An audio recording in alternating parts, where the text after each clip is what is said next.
जहान बेतारो मुस्तरिब की ज़मीन पर अपनी अहमरे पूर से जुदाई का लम्स देकर वो सो रही है।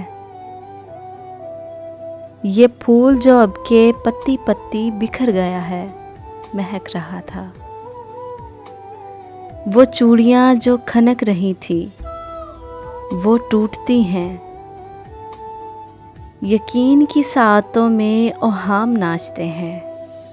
वो खुशबुएं जो कि टहनियों से कमीज़ तक, चाक दामनी से कबा में छुपते गुलाब तक गुनगुना रही थी।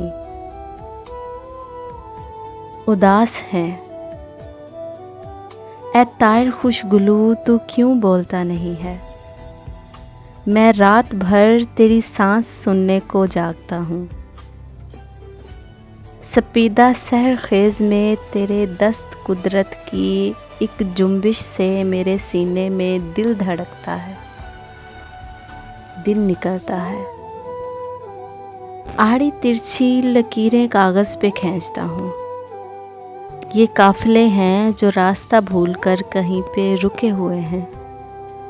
ये आँख के आबलों से पैरों के ज़ख्म चुनते हैं। लफ्ज़ हैं जिनसे रोशनी रूठने लगी है। मैं 5 घंटे से उसका नंबर मिला रहा हूँ। यहाँ परिंदों की चहचहाहट मेरी आंखें भिगो रही है। वो सो रही है।